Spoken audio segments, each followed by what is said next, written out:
আম্মু দেখেন কত বড় একটি রুটি বানিয়েছে। এত বড় রুটি দিয়ে কি করবে আম্মুই জানে। আম্মু, তুমি গ্লাস দিয়ে রুটিটাকে ছোট করছো কেন? কি করব, তুমি দেখতেই গাইস পাবে দেখেন একটু পরে। কত ছোট বানিয়েছে। বড় বড় রুটি তুমি খেতে চেয়েছিলে, আবার ছোট করছো কেন? কেন যে করছি একটু পরেই এর রহস্য তুমি বুঝতে পারবে। ছোট ছোট করে কেটে আমি কি করব। কি রহস্য আছে? আছে আছে, সিক্রেট। অপেক্ষা করো, দেখতে পাবে। Secret recipe? হুম আম্মু, তুমি আবার ছোট ছোট রুটির ভিতরে কি দিচ্ছ? কি দিচ্ছি? এটা হচ্ছে ভাজি, এটা হচ্ছে লাউ ভাজি। লাউ ভাজি ছোট ছোট করে রুটি করে এটার ভিতরে দিচ্ছি। এটাকে আমি ঝাল পিঠে বানাবো। এটাকে বলে ঝাল পিঠে। ঝাল পিঠে? ছোট ছোট রুটি করে এরকম করে ভরে এরকম করে ডিজাইন করে বানাইতে হয়। ও, বুঝছো? কত সুন্দর দেখেছি, দেখি সুন্দর দেখি। হয়েছে না?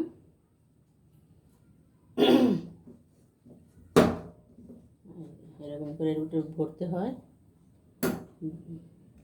ভরে তারপরে বানাইতে হয়। বানাইয়ে তারপরে কড়াই চুলাতে দিয়ে কড়াই গরম করে তেল গরম করে ওটার ভিতরে দিয়ে ভাজতে হয়। এটা সুন্দর না? সুন্দর হয়েছে না? হ্যাঁ, সুন্দর হয়েছে। ওয়াও আম্মু, তুমি এত পিঠা বানিয়েছো এত তাড়াতাড়ি, কি করে হলো এটা? তুমি এত সুন্দর পিঠা বানাইতে পারো? তোমার পিঠা তো অনেক সুন্দর, দারুণ হয়েছে। খেতেও মনে হয় মজা হবে। তুমি কি ভেবেছো আমি সুন্দর করে পিঠা বানাইতে পারি না? আমি আরো অনেক অনেক সুন্দর করে পিঠা বানাইতে পারি। এখন আমি কড়াই চুলায় দিব, তেল দিব, ভাজবো, তোমাকে আমি খেতে দিব। আম্মু এখন কড়াইয়ে তেল দিচ্ছে, তেল গরম হবে, পিঠাও বানাবে। দেখেন কি সুন্দর পিঠা বানিয়েছে, খেতেও মনে হয় মজা হবে। তেল গরম হয়ে গেছে, এখন পিঠাগুলো কড়াইয়ে দিয়ে দিচ্ছে। এখন ভাজা হবে, ভাজা শেষে আমি খাবো। যেমন সুন্দর দেখতে পিঠা, মানে খেতে মজা হবে। আম্মু, কালারগুলো তো অনেক সুন্দর হয়েছে, লালচে লালচে হয়ে গেছে হালকা হালকা। এখন তুমি আমাকে এই ডিশে দিয়ে দিবে? শুধু তুমি যে কোনো ডিশেই খালি পরিবেশন করো, সুন্দর ডিশে, দেখতেও অনেক ভালো লাগে।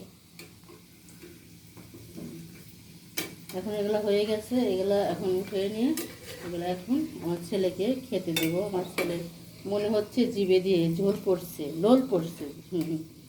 তাড়াতাড়ি করে খেতে দেবো, মানে গরম হওয়ার আগেই হ্যার মানে খেতে দিতে হবে। তাড়াতাড়ি খেতে দাও আম্মু, তাড়াতাড়ি খেতে দাও।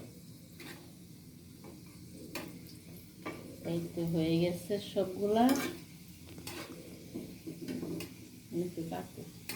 আম্মুর পিঠা বানানো হয়ে গেছে, এখন সবাইকে খেতে দিবে। দেখেন আমার আপু আগেই নিয়ে নিচ্ছে। এই পিঠাটা যে কোনো ভাজি দিয়েই বানানো যায়। নারকেল দিয়েও বানানো যায়, আলু ভাজি, পেঁপে ভাজি, যে কোনো ভাজি দিয়ে, মাংস কিমা দিয়ে, মানে যে যেমন করতে পারে সে তেমনই করতে পারে। সব কিছু দিয়ে এটা ভাজা যায়। এটা খেলে ঝাল পিঠা হয়েছে, এটা খেলে অনেক মজা লাগবে।